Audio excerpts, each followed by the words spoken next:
So maybe we can slowly start. So good afternoon or good morning, everyone, depending on where you are. So after a quite long break, we are resuming our series of the gas seminars that we will try to keep for the next following months with a very special guest this time. So it's my very great pleasure to introduce you today, Shawan Dong, which apart from being a brilliant scientist, he's also a former current colleague, current collaborator. So Shawan is associate professor in the Department of Engineering Science of the University of Oxford. Before that, he was with MIT in the Media Labs, where he still remains affiliated. And he received his PhD from EPFL, working on fundamental aspects of graph signal processing and machine learning on graphs in general. So his main research interest concerns signal processing and machine learning on graphs, with quite a lot of interesting applications in the domain of social and economic science. So today he will be talking about some of his recent work on stability of spectral graph filters. And thanks a lot, Joanne, for accepting to start this year's seminars, and looking forward to your talk. Well, thank you very much, Dorina, for the introduction, and thank you for the invitation to the organizers. I just want to make sure that you can all hear me clearly. Yes, I think it's good. Yeah. Okay. So that's good. I guess feel free to ask questions during the presentation. I will try to see if I can catch them. Because I think of it more like an informal discussion rather than a talk. So actually, it will be good if we can interact. The topic today is the stability of spectrum graph filters, and I will define what I mean by stability and what are spectrum graph filters in case you haven't come across them before. And I will put special emphasis on what I call topological perspective, which I will also explain during the talk. And by the way, this is also joint work with Dorina. As you will see. So this is a. Just want to make sure. Can you see the switch of the slide? Yes. Yeah, okay, that's good. So given that this is a data science seminars for data processing on graphs, probably there's no need for much motivation, but this is a very simple one. So in recent years, we have seen a lot of examples of data that are collected in network domains. So network science, if you think about it, is a subject that try to understand pairwise relationship between entities, which represent different things in real-world networks. So we can think about the road network, social network, etc. More recently, we are interested in not only the pairwise relationships that are going to the edges of the network, but also data of interest collected on the nodes. So a few examples in this slide. In addition to a road network, we can measure the amount of congestion in different locations of the node of the road. We can measure the preferences of individuals, which will be considered as a data or a signal collected on the nodes of a social network graph. And same example goes to a brain network and a chemical network. So these are interesting data structure, and they also lead to interesting learning problems or signal processing problems. So here I just give you two examples from the machine learning perspective. If we have a brain network that measures the structural connectivity between different regions of the brain, so there will be the nodes and the edges, and we record activities of the brain as the signals, time series in this case, from different regions. An interesting machine learning task could be to classify whether a particular patient will be under a specific condition or not.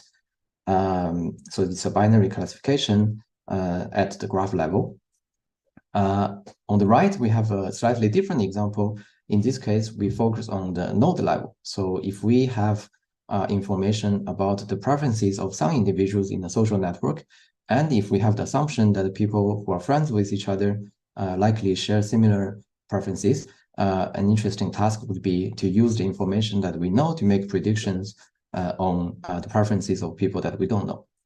So that's more like a node level classification task. But there are many other problems of interest in this case. And in fact, they lead to a lot of interesting real world applications. And I guess this is mainly part of the appeal of similar techniques nowadays.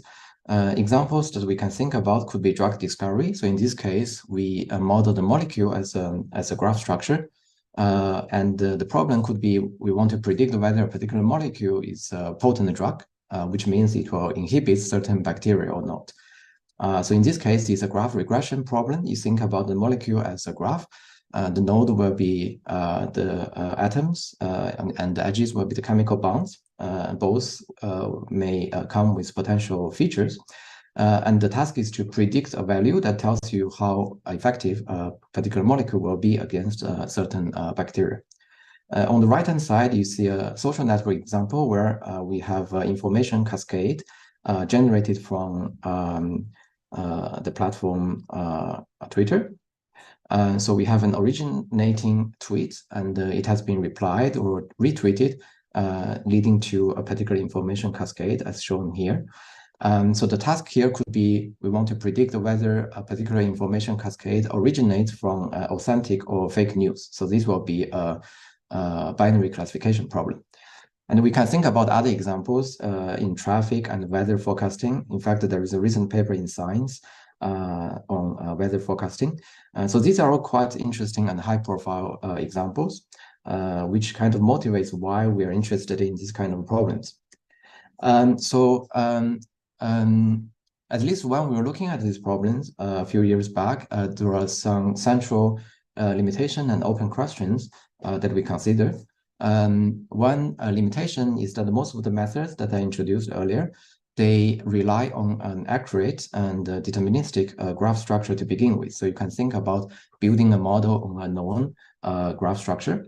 However, these kind of models are shown to be susceptible to perturbation to the input graph domain. So in the social network example, people can easily create fake Twitter accounts and retweet the messages such that they alter the structure of the cascade from this one to the one below.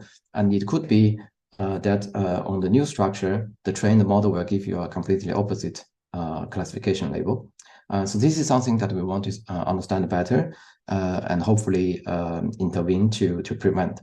And so the open questions that motivates most of the content of this talk are two things. The first, under which conditions are graph models robust against perturbation? So we will define robust or stability in a bit, but the general idea would be if we change the input graph structure on a trained model, how much would the outcome of the model change? And I put which conditions, which means we want to understand it in a theoretical sense. So we want to derive some theoretical conditions. And this is challenging because even though classical perturbation studies have been done quite a lot in traditional deep learning literature, here we are thinking about the robustness of a graph model, which involve some elements that are not present in the particular, in the typical deep learning literature. So in this case, we have the complex interplay between the data observed on the node and the structure. Plus, we also have the downstream task, which can be varying in addition to just a single classification task. So that means we need to combine them in deriving any theoretical conditions that we want to have, and this is a non-trivial task.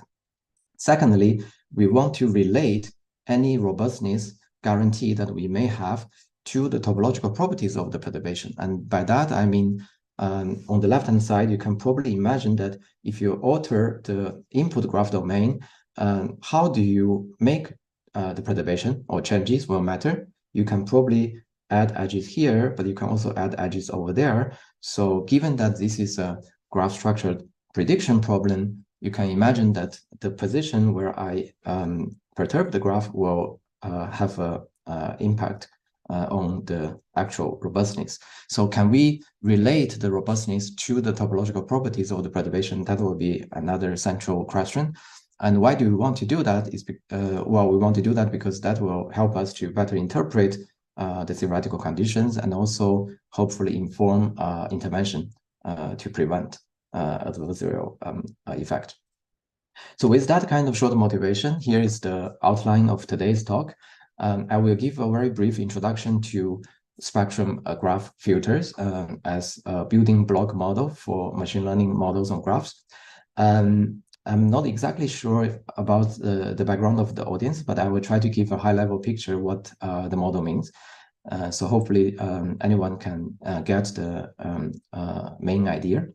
Then I will present our main the main content of this talk, which is a recent work that we did to derive interpretable stability bounds for spectrum graph filters.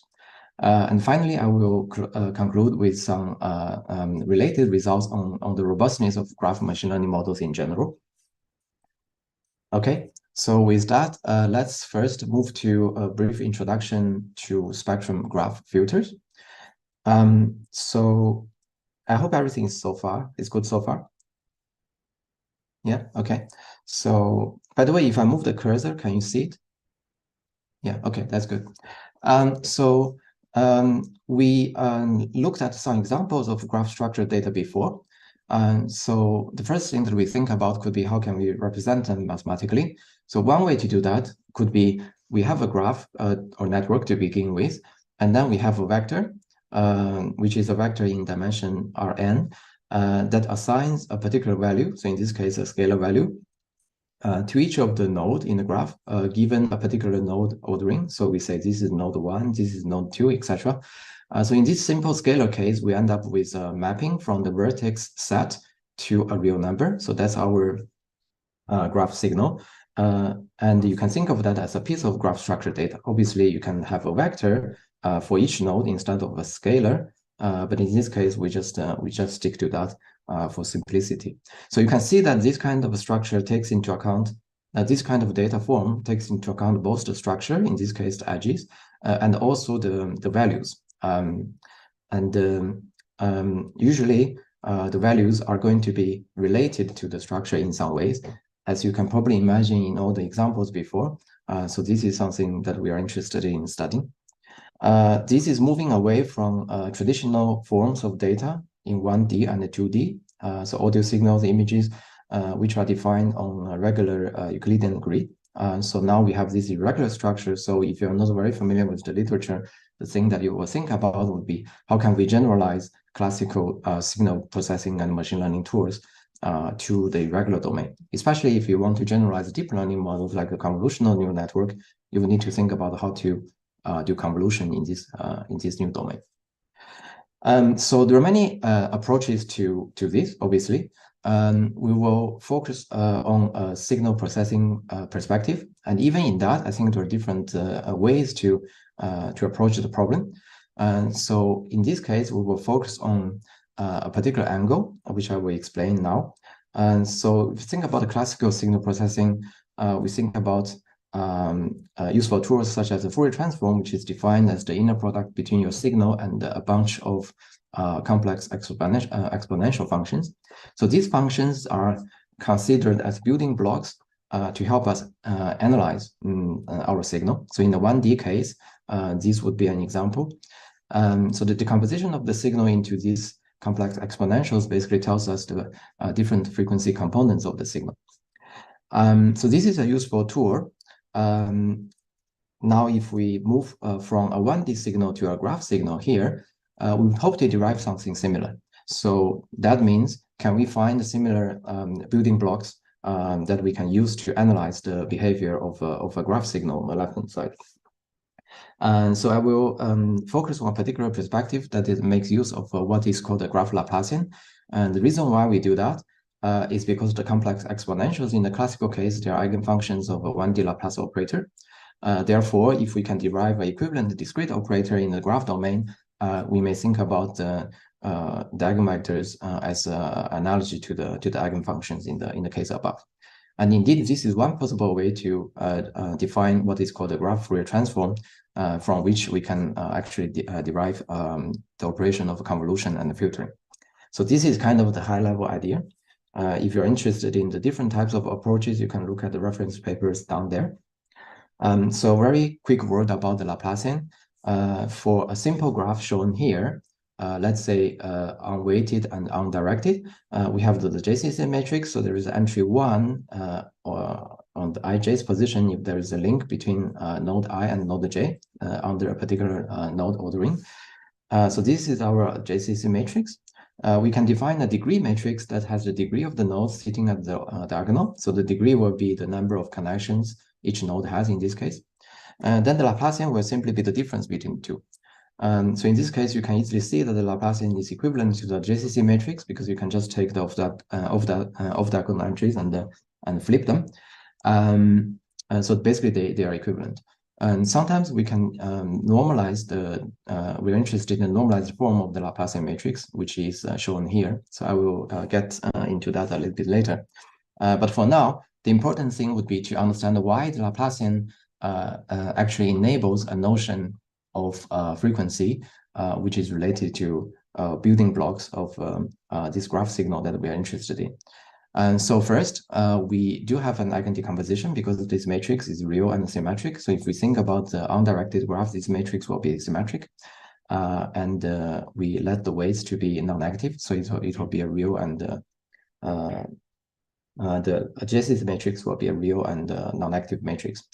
So the Laplacian matrix has an eigendecomposition where the eigenvectors go into a big matrix chi as columns, and the eigenvalues will go to the diagonal of that lambda matrix in the middle. We can also see that if we go from a graph to a graph signal, so now we have a signal which basically gives us one value on each node. Then a particular quadratic form involving the Laplacian can be interpreted as measuring the smoothness of this signal. So what I mean by that is if you look at this quadratic form, you can expand that into the form on the right-hand side. So this basically means if we have a smaller quadratic form that will guarantee that for any pair of node I and j that are connected, the associated signal values needs to be small.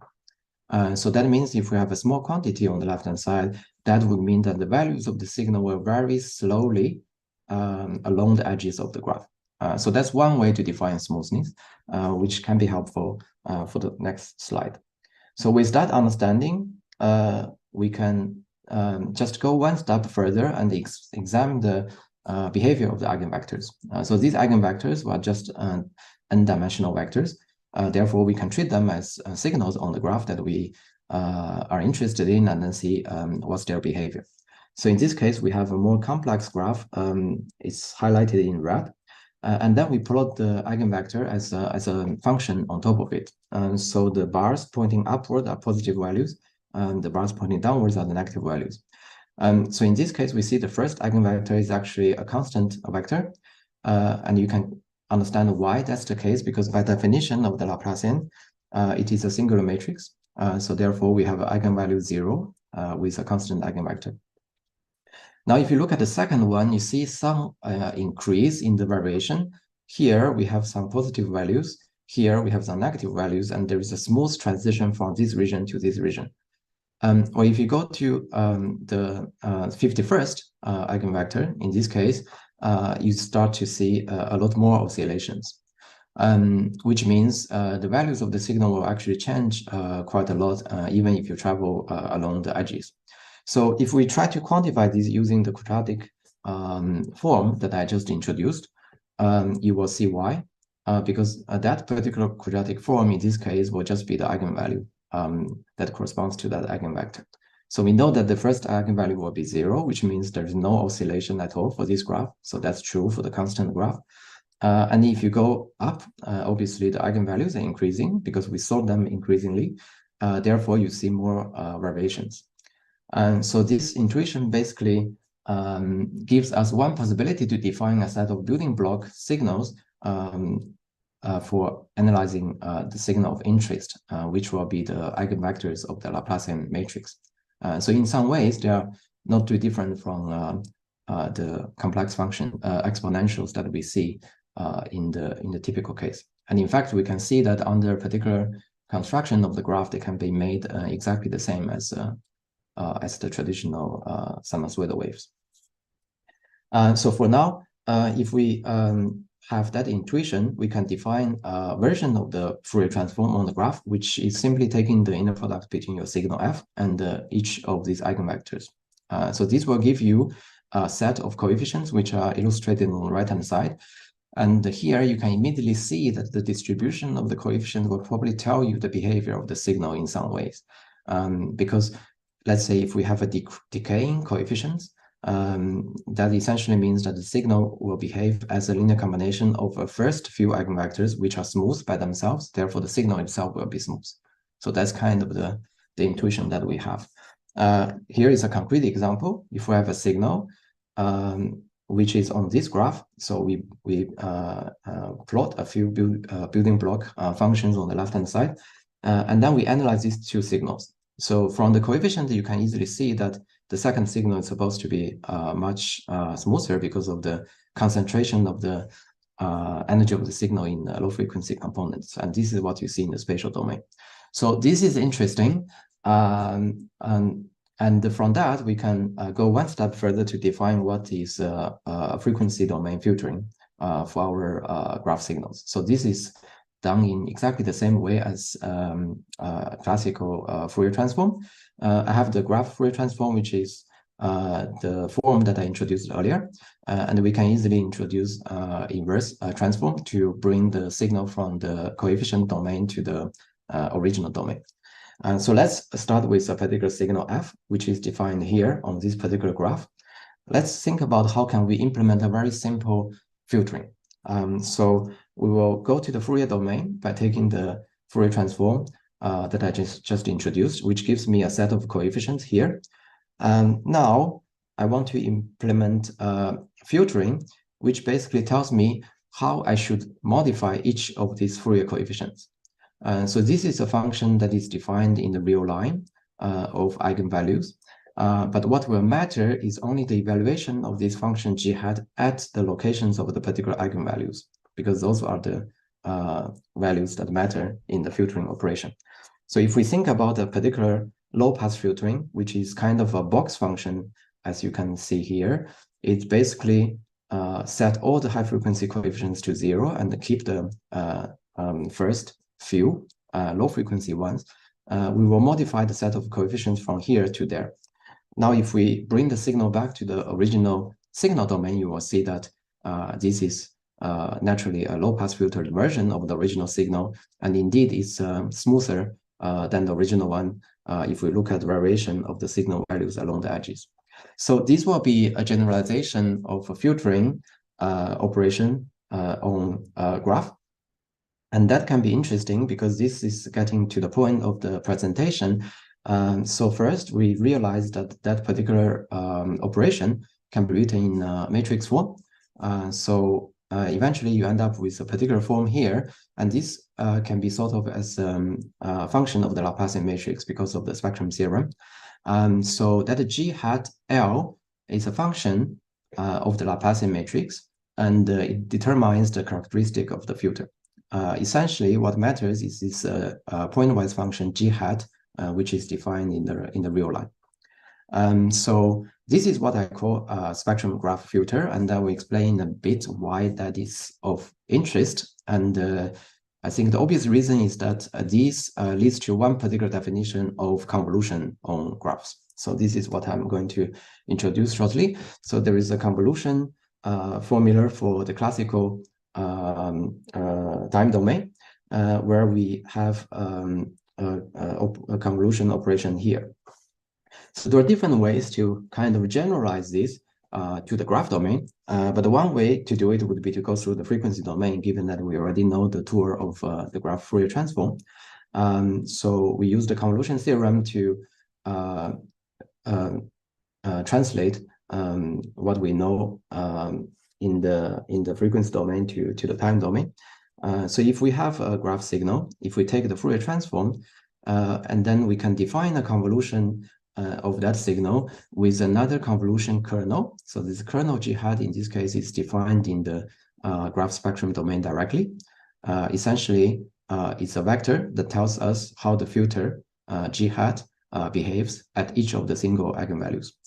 So if we have this dot product, this will be a multiplication in the graph Fourier domain, and then we can easily take the inverse transform, and you will realize that what you see is exactly the same as the filtering operation that we introduced earlier. So this G hat function applied to the Laplacian matrix is doing some sort of filtering to the original function f, but you can also think about this as a convolution between the f signal and the convolution kernel G hat. So with that understanding, we can start to understand some of the early convolutional neural network structures defined on graphs. So these are two early examples developed in the community. We can see that the key challenge in this case is to generalize the classical convolution operation in a convolutional neural network structure. And in the bottom, you see two examples of that. They share the similarity that the convolution here is implemented as a convolution on the graph, which is a filtering process. So if you understand the equivalence between filtering and the convolution, you will understand how this generalization has been done. So these are typical examples of how to think about building powerful deep learning models on graphs from a spectrum viewpoint. Just for the sake of completeness, we can also think about alternative ways to generalize the convolution from purely a spatial viewpoint. So here we think about the original convolution formula. We can look at it from two perspectives. On the perspective on the left-hand side, we can try to think about how can we generalize this classical shift operator on a graph. So that can be done by what is called a graph shift operator. So this is a general operator that characterizes the structure of the graph. It can be a Laplacian matrix, it can be a JCC matrix. If we raise it to the power of k and apply that to a particular signal, then you can interpret that as a generalized version of a shift operator. Probably the easier way to understand it would be if you take S as a JCC matrix of a ring graph with a direction, then it will implement exactly the shift that you understood in the classical case. On the right-hand side, we can write the convolution in slightly different form because convolution is commutative between the function f and the g. So from this perspective, we can think about g as a weighting function that tells us the distance between a particular point t and another point tau. So if you translate that into the graph setting, you will interpret that as a weighted summation of the value of the original function at any node v prime. And this weight is the distance between the value, the node that we focus on and any other node in the graph. So that basically means we can also think about the convolution just like a spatial weighted average. So these two different viewpoints also lead to different types of neural network architectures on graphs. So if you're interested in that, you can take a look at the references there. So these are spatial views, but I would like to also highlight that in fact the difference between the spectrum and the spatial views are usually quite subtle. So for example, in this case, we can probably also have a spectrum interpretation due to the properties of the graph shift operator that you choose. So for that reason, even though here we talk about spectrum graph filters, in fact, I think some of the spatial designs can also apply. So with that particular understanding, we see that the spectrum graph filters sit at the heart of the development of deep learning models on graphs. Therefore, they can be quite a good building block models for us to understand the robustness or stability of those models. So here I will define what I mean by stability. If we remember the filtering operation or convolution that I introduced earlier, now I just rewrite them slightly. I put the f or the x, the signal inside the parentheses. So this is basically a filtering applied to a particular signal x. So by stability, I mean I want to understand the change of the outcome of the filter if there is a perturbation to the graph topology. So if the graph is this one, I can perturb that by adding a new edge here and delete an edge over there. So that gives me a new Laplacian matrix. So there's going to be a difference between the filtering outcome before and after the perturbation. The theta here is the parameter of the filter. So you can generally think of that as a parameter of the model. By stability, mathematically, what I mean is I want to understand this quantity, which is the ratio of the change of the filter output with respect to the norm of the signal. So if the signal is a unit norm, then you can basically think about the absolute output distance.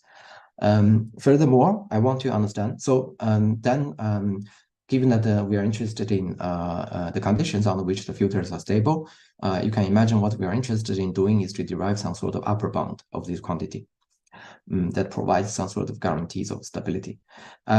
Secondly, we are also interested in the impact of the topological properties of the perturbation. By that, I mean, in this case, the perturbation happens around these three nodes pretty much.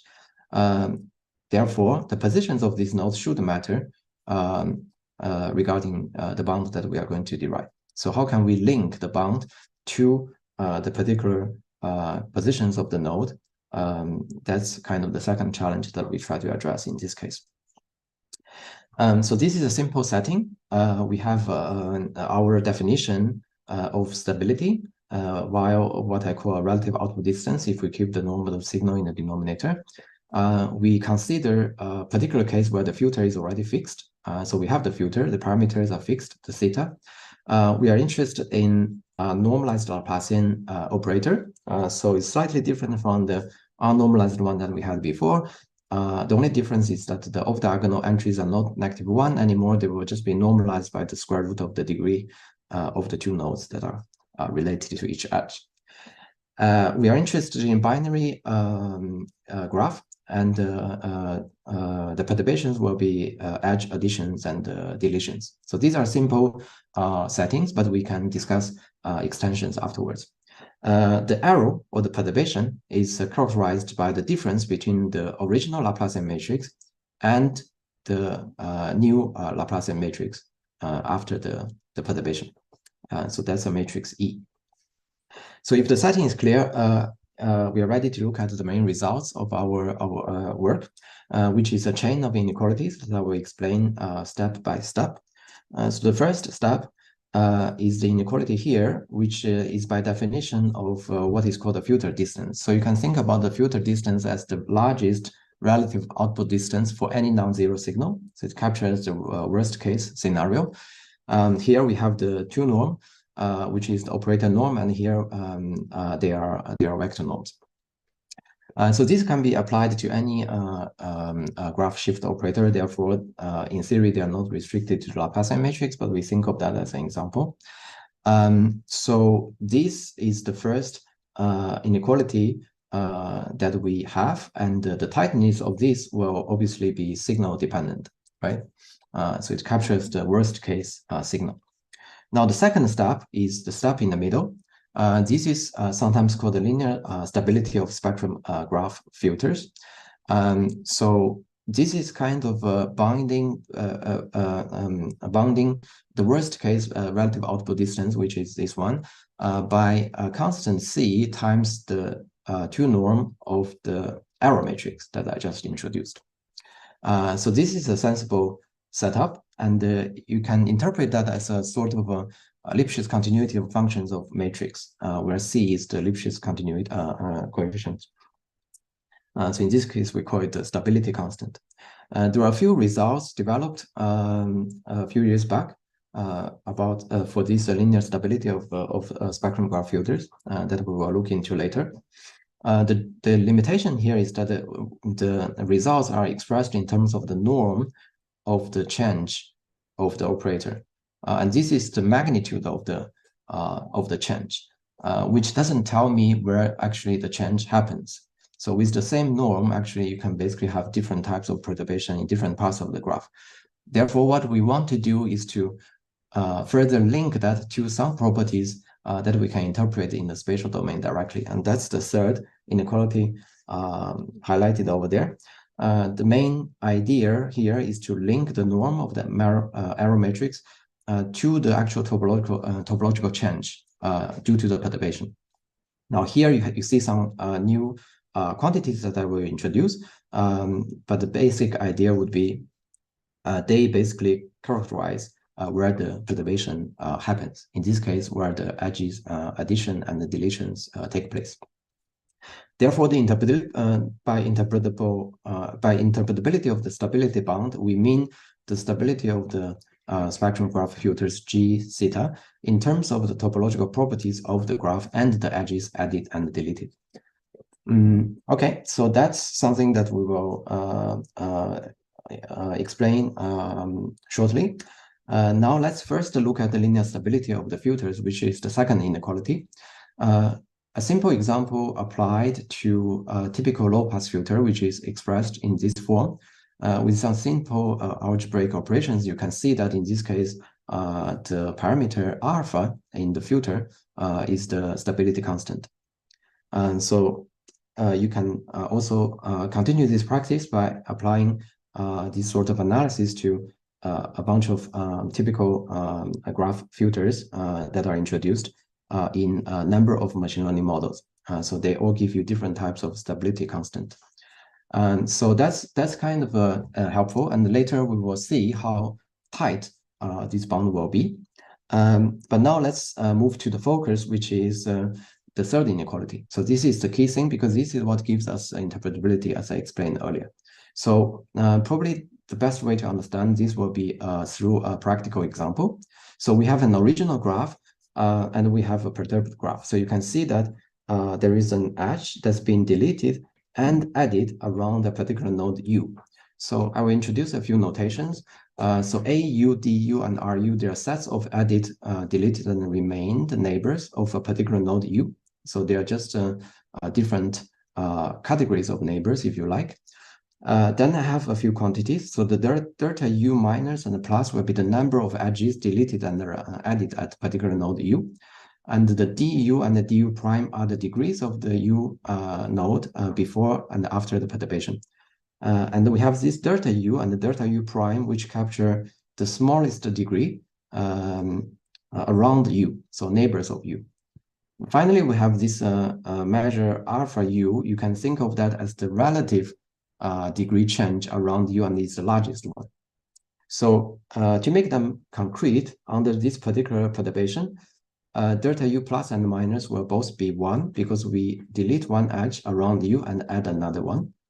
The degree of U remains 4, therefore DU and DU prime will both be 4. The delta U will be 1 because this is the node with the smallest degree before the perturbation.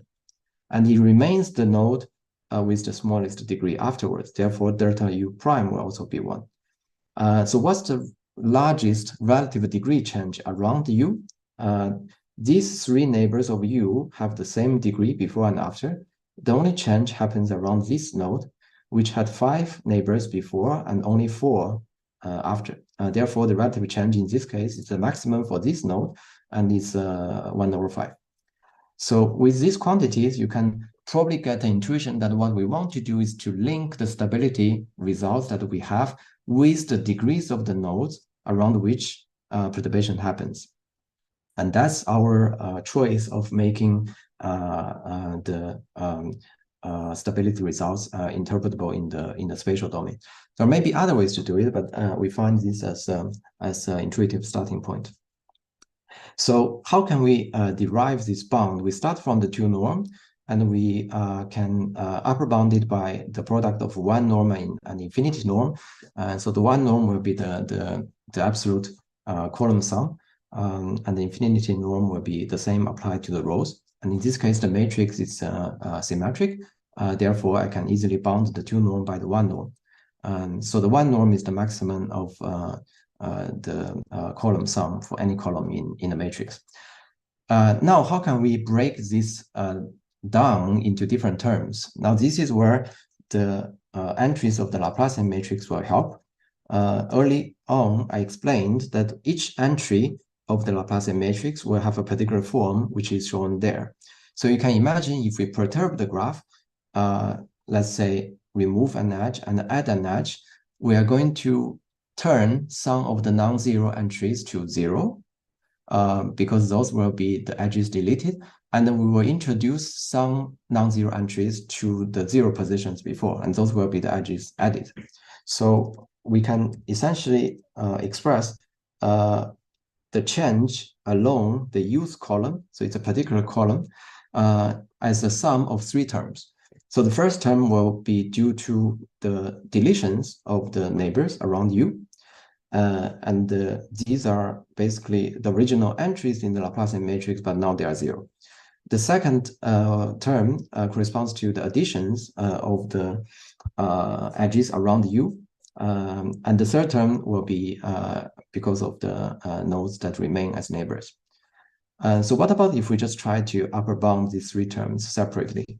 Now, the first term, we can easily upper bound that by the definition of delta u that I introduced earlier, because delta u is the smallest degree around u, right? So we can easily use that to upper bound 1 over this square root of dv term. So that goes here. And we have delta u minus number of deletions. Therefore, we can just replace the summation with the quantity over there. So that's quite straightforward. And we can do exactly the same thing for additions. These are just exactly the same with different notations of the that I introduced earlier. The third term is a little bit challenging because you can think about this term as a function, as a 2-dimensional function of the change of the degree happening around the focal node u and any neighbor v, right? So you can essentially express this as du plus the delta, and this as dv plus the delta. So one way to do that would be we treat it as a 2-dimensional function of the 2 deltas, and then we use a gradient descent to find the local minimum. This gives us an upper bound on the right-hand side. And so here we see this particular term alpha u entering the picture.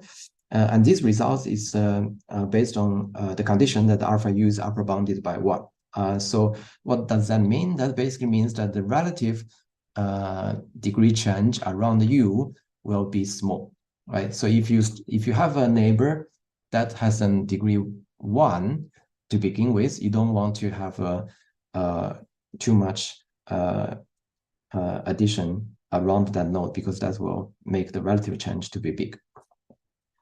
So this will be the quantity on the for the third term, which enters into the inequality over there. So we will see how we can interpret these 3 terms in a bit. But that's the high-level idea how I derived this upper bound. And so with that, you can see that we are trying to link the stability results here to the change in the node degrees due to perturbation. And that's how we make the bound interpretable. Just a small remark, under a special type of perturbation, the results can be simplified. So this is a simple case of a rewiring. It's called a double edge rewiring. So you have 2 edges that are linking these 4 nodes, but I just rearranged the edges without changing the degree. And in that case, the third term will be vanished, and then I will simply have those 2 terms which I can combine into a single term, where I just define Ru to be one of the deltas. So it turns out that this simplified form also leads to a tighter bound, as I will show later. Now, the important thing would be how can we interpret this somewhat complicated formula on the right-hand side? I think the intuition would be try to understand when perturbation will cause relatively small change in the output. And obviously, in this case, it will happen if the maximum here is relatively small. Now, first, if alpha is very small or relatively small, we can see that the 1 norm change along a particular column U will be mostly dominated by these 2 terms, which are highlighted here. So from that, we can see if we want a small one norm of the E matrix around node U, then we probably hope the perturbation or the addition and the deletion of the edges happen at high degree node, because high degree nodes will make this bound denominator smaller. But there is a maximum here. So how can we make sure that this quantity is small for not just one node U, but all nodes, because there's a maximum over there. So intuitively, you would hope that the perturbation will be distributed spatially across the graph such that it will not all go into one particular node, because if that happens, then it's possible that your delta U prime will change quite a lot and potentially leads to some small values. So with the bound that we derive, we have these two qualitative insights that we conclude. If we perturb at high degree node and across the graph, then you can think about this as sufficient conditions under which the filter will likely to be more stable. And then we will validate these insights in our experiments. So these are the experimental setting. There are two objectives here. The first objective is to test the tightness of the bounds that are introduced, because I think this hasn't been done often in the literature. So we thought this could be instructional. Secondly, we would want to understand if the qualitative insights that I introduced earlier can be validated in real-world experiments. So those are the two objectives of our simulation. We start with a bunch of random graph models. So here are just a few examples, except these two, which are real-world data set. And so we have the random graph models, and we choose them based on the degree distribution. So you can kind of see that if we have a 3 regular graph, that means the degrees of all the nodes are the same. If we have a Barabash-Albert graph, that's a typical example of a scale-free graph. You have a few hubs with high degrees and other nodes with low degrees. The reason why we're interested in this set of random graphs is because they give us diverse degree distributions. And given that our results actually are tightly related to the degrees of the nodes, we thought that could be good ways to check the behavior of the bounds. So we have the graphs, and then we generate our signals. In this case, we generate a linear combination, generate the signals as a linear combination of the first few eigenvectors of the Laplacian. So they will be relatively smooth signals. Then we add the noise to make sure the signal-to-noise ratio is 0. Then we consider a particular filter G theta to be a low-pass filter. So the low-pass filter that I introduced earlier with a stability constant of 1. So that means in that case, the stability constant will be 1. So this is a fixed filter. We want to understand if we perturb the graph and apply the filter, how much change that will happen. So all these quantities can be computed in this particular setting. We are focusing on 10% of edge edits. So that means perturb, either addition or removal, 10% of the edges in the original graph. And the results are repeated over 100 random signals.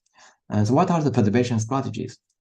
We have a few random strategies that are easy to understand. So randomly add edges, randomly delete, or you split the budget between addition and deletion. We have the special rewiring that I introduced earlier that doesn't change the degree. Then we have two methods that we introduced by ourselves. The first one is to minimize the one norm of the error matrix E in a greedy manner. So you can imagine, even though I didn't write it there, in the middle of this inequality, there is a one norm of the error matrix E. So in the actual perturbation, we try to actively minimize that. The other strategy is called projected gradient descent. The objective there is to actively maximize the relative output distance. So you can think of that as trying to find the worst case scenario. And because the bounds necessarily cover the worst case scenario, results related to PGB can provide insights into the tightness of our bond. So that's the rationale in the experiment. Now let's look at some experiments. We look at the tightness of the bond. The first is what is defined as the filter distance. So the x-axis are the different perturbation strategies. The y-axis in each of these cases will be the ratio of the right-hand side over the left-hand side. So that means the smaller the quantity, the tighter the bond. The color will represent the different random graph models or real-world data set. And we order them from the left-hand side to the right-hand side based on the heterogeneity of the degree distribution. So regular means most homogeneous is on the left-hand side. Barbach-Albert is on the right because that's the most heterogeneous case. So here, one thing that we can see, so first of all, this bound obviously is called signal dependent, and actually the only bound of the three when that relies on the signal because we are looking at the worst case scenario. And it probably is sensible for you to see that the PGD-based perturbation leads to the tightness of the bond because it's actively maximizing the relative output distance. So it brings the quantity on the left-hand side to be as close to the right-hand side as possible. So that's intuitive. Now let's look at the second case, which is the linear stability bound for graph filters. So in this case, what we see is that first, in this case, the bound doesn't depend on the signal anymore because this is already the worst case scenario, and the perturbation obviously also depends on the signal. What we see is that there is kind of an increasing trend from the left-hand side to the right-hand side for most of the cases, which seems to suggest that the bounds are tighter for more uniform node degrees. So this is interesting, and I think this is something that we can probably understand a bit further. What that means is that with a given magnitude change of the error matrix of the perturbation, which is the two norm of the error matrix, then we will have a larger filter distance on a more regular graph, which means for low-pass filtering, which is the case that we consider, it is less stable on a regular graph. I think that's an interesting observation that warrants further investigation. Now, the third bound is the most interesting because that's the bound that leads to the interpretability that I introduced earlier.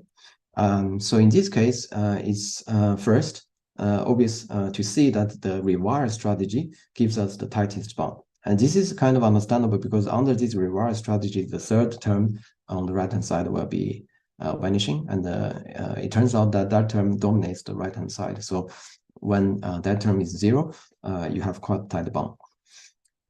The other thing that we noticed is that this robust strategy, which actively minimized the L1 norm, is relatively tight. That's based on the nature of the perturbation. The third kind of observation that we can have is that clearly in this case, the bound is not good for the BA graphs where the node degree heterogeneity is quite high. That's understandable because in that case, usually you will have low degree nodes that will blow up the bound on the right-hand side. So these are some interesting observations that we have. As you can see, the bounds are not necessarily tight in many cases, but we hope that the qualitative insights that we obtain from the bounds will still be useful in practice. And that's what we are trying to see next. So before that, let's look at yet another kind of tightness analysis, which is the term on the left-hand side. So this is basically the relative output distance that we are interested in. Essentially, we would hope this term to be small. Naturally, we see that it is small for the robust perturbation because of the minimization of the L1 norm that upper bounds this one. And it is the loosest for the PGD because PGD is actively maximizing this, right? So it's completely intuitive. And this basically means that we can probably think about the robust and the PGD as two opposite examples. One is leading to small changes of the filter output, the other more.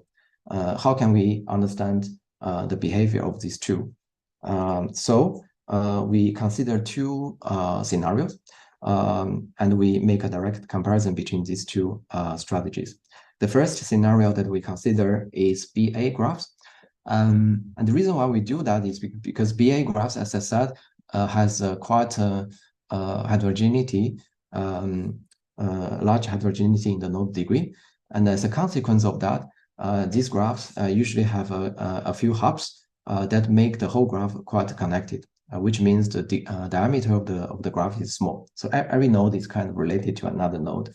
And under these kind of cases, you can't really have too much spread in the deletion or addition of the edges. So somehow in this case, we control the spread of the edges, and we want to understand whether the degree of the node will play a role.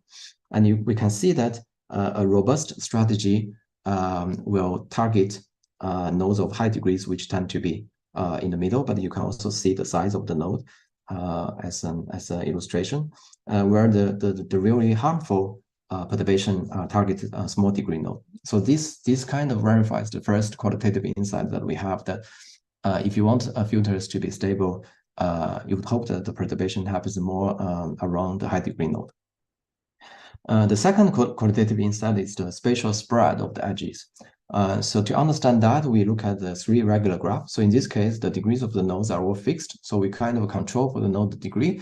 And then we look at how spread the edges are under these particular strategies. So we see that in the harmful case, the perturbations are kind of clustered together. In fact, they are all linked together. Where for the robust case, all these edge additions and deletions are actually separated. So this kind of verifies the second qualitative insight that if you want the filter to be robust, then you would hopefully spread the addition and the deletion across the whole graph. So that's kind of the main takeaway message and the experiments from that particular piece of study. Now I just want to use the final 5 minutes, if I have, to kind of quickly go through some related results. So obviously the first thing that you want to look at would be to generalize the results on the filter stability to convolutional neural networks, because we can easily take examples of those more complex architectures as filters stacked over multiple layers. So each layer will be a filter, and then you can put them together. So in the particular case of a GCN and a simple GCN, so these are the typical models that people use in the literature, we can derive the bound, which shows the maximum output change. So this will be the output change after the final layer of the neural network. So they can be expressed in a general form like these, which are related to the data, so the dimension of the input feature, the parameters of the model, and the structural change.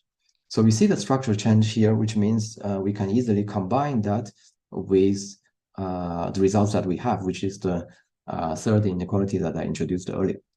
So if we combine the results here with this final step, then we are able to link the output of the GNN to the change of the node degree in exactly the same way. So this will just be a simple extension. I think what is interesting is to see whether the qualitative insights that we had before will still translate into this particular case, because now we are not just interested in the output change. In a GNN setting, usually there is a downstream task. So that could be a node classification or graph classification. So what we are interested in would be probably the degradation of the model performance. And that's what we did in this simple extension, where we look at a node classification task, and we measure the performance by the drop in the classification outcome. Now, in these two pictures, I basically look at the two qualitative measures that I introduced earlier. On the left-hand side, we look at what is called the degree metric. So essentially, that will be the average degree of the nodes nodes around the edges that are added or deleted. So we compare mainly two strategies. One is a random benchmark. The other is a greedy strategy that actively maximizes the loss function on the test set. So you can think of that as a much more harmful attack. On the left-hand side, we see that indeed, if you try to only restrict the perturbations around degrees, high degree node, which is what's happening in the random case, then you are more stable, even in terms of the clustering classification outcome. So that's kind of consistent with the insight that we had earlier. But on the right-hand side, we do exactly the same for the second metric, which is the distribution metric. So you define a way to measure how spread the edges are, the perturbed edges are. We get something slightly different. So in fact, it's opposite to the intuition that we had before. A harmful attack, greedy strategy, actually happens when the perturbation happens across the graph. So this gives us, so one interpretation of that would be, we are thinking about the classification task, node classification task, where the correlation of the labels of the nodes will matter. So if you're familiar with the literature, there is a term called homophily that measures how likely neighboring nodes share same labels. And the literature shows that the harmful attacks in this case are actually edge additions that link nodes of the different labels. So they will basically confuse the neural network the most. However, because of the homophily of a lot of data set, that can only happen if the edges are quite far away, because the nodes that are close by naturally have similar node labels. So this result basically tells us that when we think about the behavior of these stability bounds, we need to take into account the downstream task, because the downstream task sometimes can bias the interpretation of the results in a quite clear way. Well, so after we have done this stability analysis, we thought those theoretical guarantees are interesting. Now we also want to see if the same kind of understanding can translate into the worst case perturbation that we can find. So that's related literature called adversarial attacks.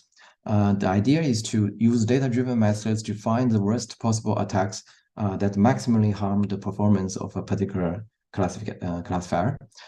So here, that's exactly what we did at the level of graph classification. And we basically plot the worst case attacks that we found using a particular optimization strategy. So what's interesting here is that you see in this particular example, we have attacks that are mostly clustered. So this is kind of similar to the understanding that we had before in terms of the spread of the edges in the filter stability case. In another data set, we see attacks focused on low degree nodes, which are consistent with what we found before as well. In the third case, it's interesting to see that the additions and the deletions of the edges try to modify or destroy the communities present in the original graph. So that's something that we didn't expect, but I think it's something interesting to study further, why that leads to the most harmful attack. What is important to notice that in this case, we focus on the graph classification. Therefore, we don't have the complication of the correlation of the node labels in the previous case. So this may lead to some interesting future studies. Then the next thing that we can also do in terms of the theory would be to think about certification, which is a related problem to stability. So in this case, the basic idea would be we want to make sure that upon a particular perturbation budget, the classification of a particular data instance will never change. So you have a guarantee that the particular instance will be safe under particular perturbation. So what is interesting here in this particular example is that if we think about the graph classification example where we have a label for a particular instance like this, and we make sure that the label is related to a subgraph structure. So in this case, we have an active label if on the right-hand side we have a ring, and if we have a positive label, that's a fully connected network. And we combine that with a random graph. So in this kind of toy example, what you can imagine is that if you perturb the structure in the gray nodes or around the gray nodes, it will not affect the classification label because it doesn't affect the key substructure. In other words, if you think about the classification boundary, if you have the perturbation in the gray nodes, you are kind of moving in parallel across the along the classification boundary, but will not move across it. But if you change the key structure that determines the label, then you will do. So basically, the reason why we want to design this experiment is we want to make the point that the certification of a particular graph instance also depends on the topological structure of the instance. That goes back to the topological perspective that I try to introduce across all the other works. And indeed, in this case, you can see that if you take that into account, you can actually allow more perturbations to happen without sacrificing the performance. Because as we explained, in this case, you can probably perturb more along this part of the graph without changing the labels. Okay, so the final piece that I want to quickly introduce is robustness. It's a quite broad area. We can try to derive theoretical guarantees or study adversary examples. The other way to look at it could be, can we think about our prediction in a more probabilistic manner? So most of the existing graph models lack estimation of the uncertainty in the prediction, which means they are mostly focused on point-wise prediction. But we can combine probabilistic models like Bayesian models, or in this case, Gaussian processes, with the graph prediction setting, such that we don't just output the prediction, but also the confidence level associated with the prediction. So here I have 3 examples for node regression, node classification, and graph classification. So the basic idea would be if you can also produce the estimate of the uncertainty, that means you can actively reject the low confidence predictions, and that will actually lead to a higher performance of these models. So with that, I will conclude. Stability and more generally robustness will be an important problem in the domain of signal processing and machine learning on graphs. It is still an open area because I believe robustness can be understood from different perspectives. For example, data collection, model selection, or training and inference. In the results that I showed, we mostly focus on the case where the model is fixed. So that's more understanding robustness in the inference stage. And we focused on a particular model, which is a graph filter.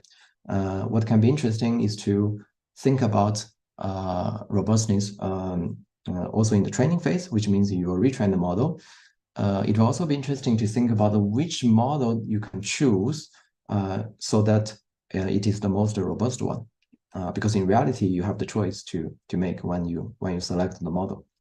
The central message for most of the things that I present is, given that we are thinking about the graph structure data, the topological structure of the graph domain and the perturbation will often provide useful insights. And in fact, it is true also for the downstream task. Now, the other way to look at this would be probabilistic modeling, for which I gave a few examples, if you're interested in that direction. But in general, this is an interesting area to look at because it kind of combines a lot of understanding in signal processing and machine learning to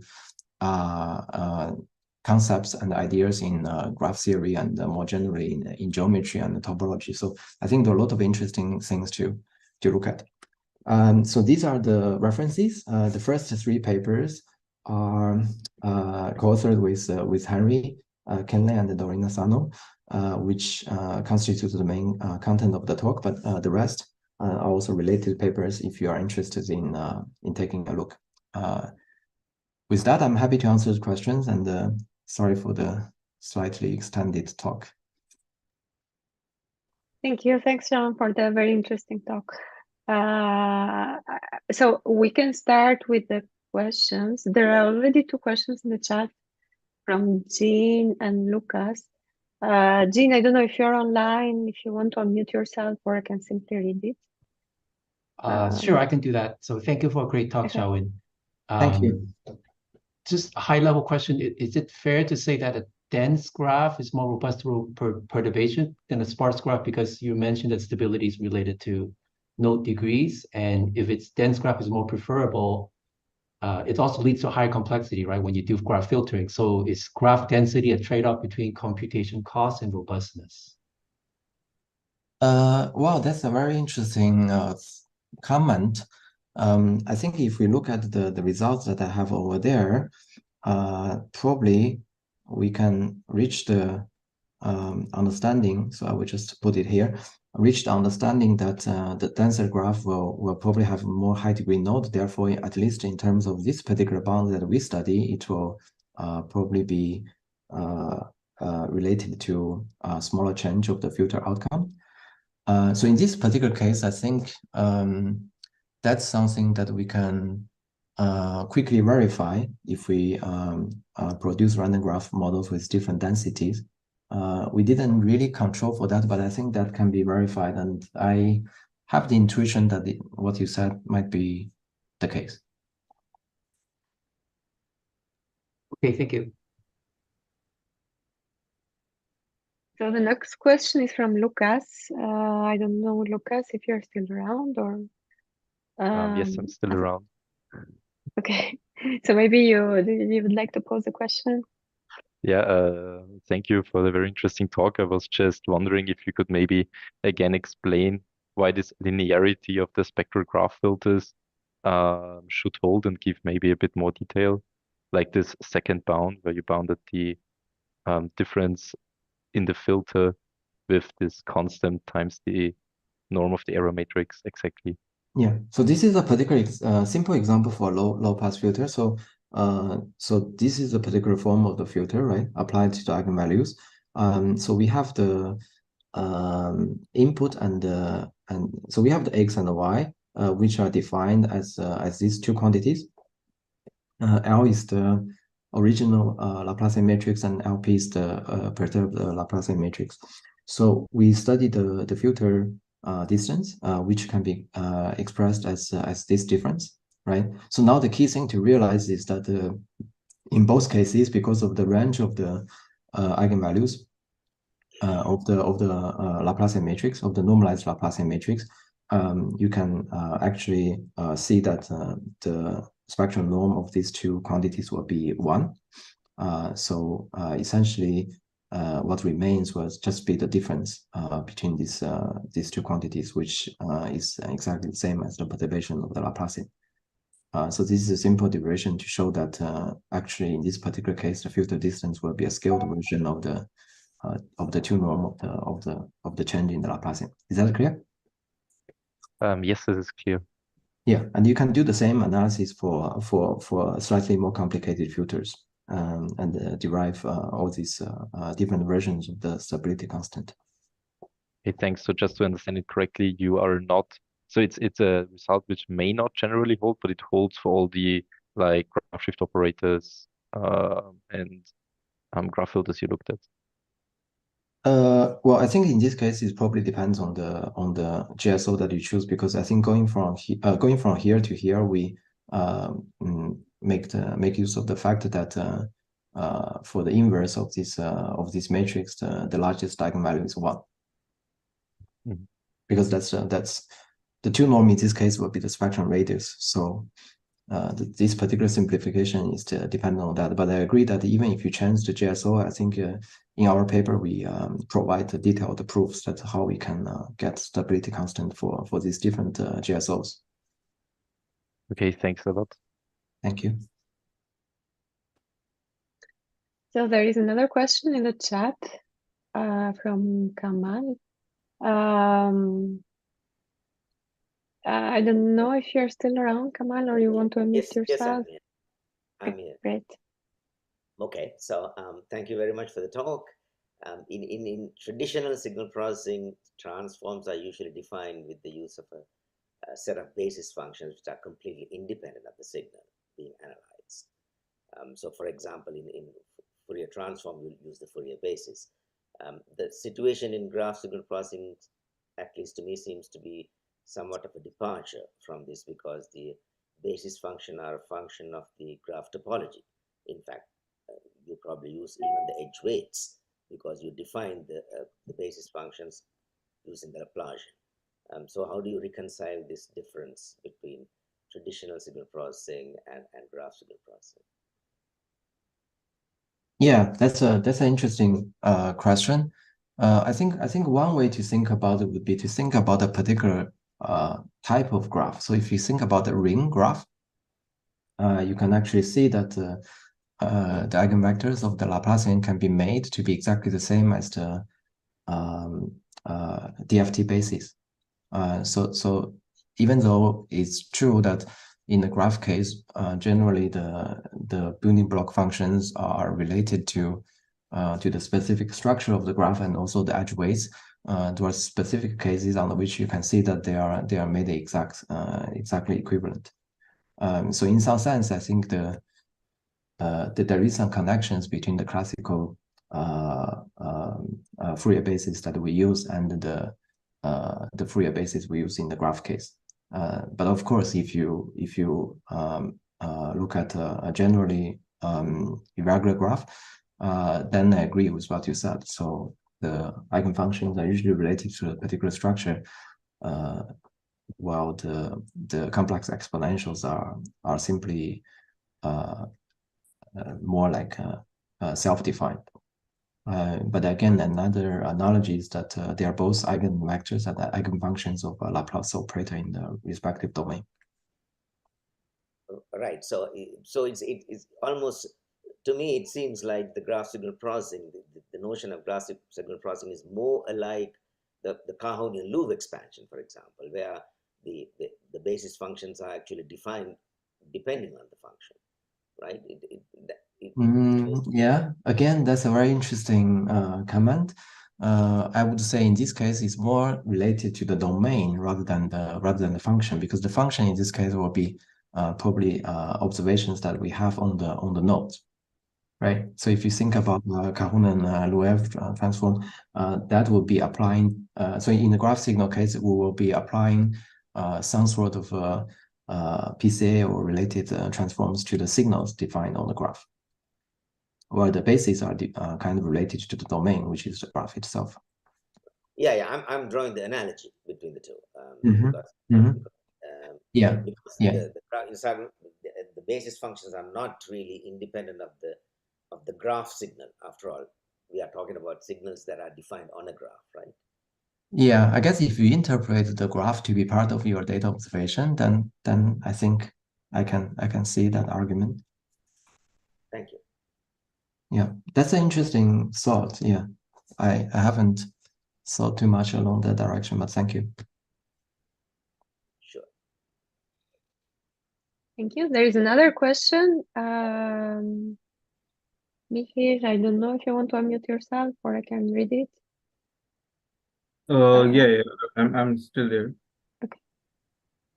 So yeah, I just want to ask because since the main topic of this presentation is on the stability of graph filters, so can this idea lead to control theory, like to the concepts of control theory? Because in general, feedback loop system is generally intended for improving stability. So are there any directions of how stability can be improved in graph filters, or like bringing in control theory concepts in GSP and vice versa?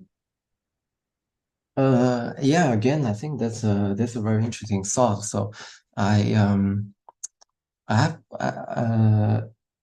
haven't seen such connections in the literature, but I guess it depends on the control system, right? So if you have a control system that has some connection with a graph, if that's possible, then it might be possible to think about the behavior of the control system as a graph filter, but I'm not very familiar with that domain. So I think there is probably a possibility, but I haven't seen such work being done.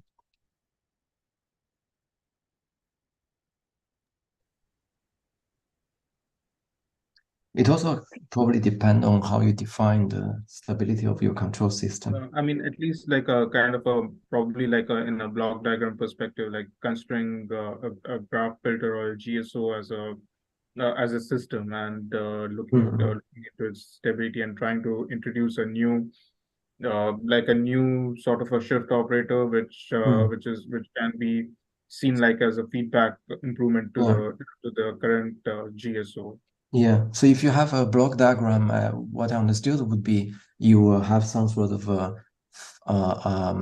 cascading system that make use of the filters, right? So Yeah, cascading can be used, but this is like more of a loop sort of a thing. yeah. So you will basically replace the Z transform block with a graph filter, right? Yeah. Yeah, if you take a GSO and the spatial interpretation of that, and so in that case, you will basically have a sort of is that going to be a rational a function of the polynomials of the filters, probably?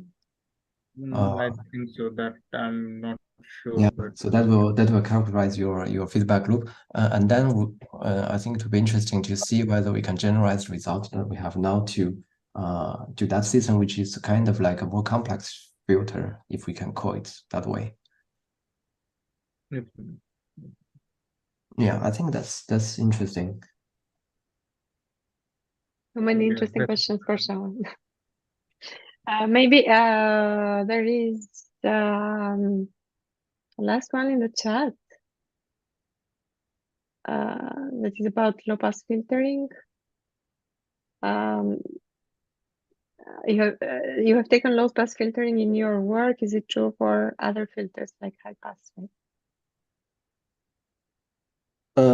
Yeah, so that's again something that's quite relevant because I think all the results that we present here, like especially the quantitative evaluation, are based on a low pass filter with a stability constant of 1.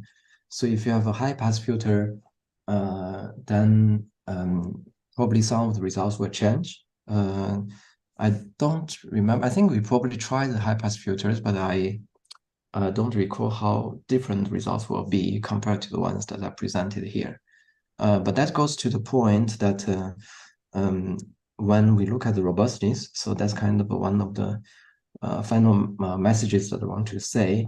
There is a relevant question, which is a model selection. So can we actually find, for example, a filter that's the most robust against a perturbation, or maybe a neural network architecture? I think that's something that we haven't looked into, but I think that's an interesting direction. In fact, I think, yeah, that's a question that many people have asked before. So I think it's a very interesting one because right now we just fixed the model, or you can think about the model to be pre-trained, but it will be interesting to also take into account the choice of the model and potentially the retraining of the model into the understanding of the robustness.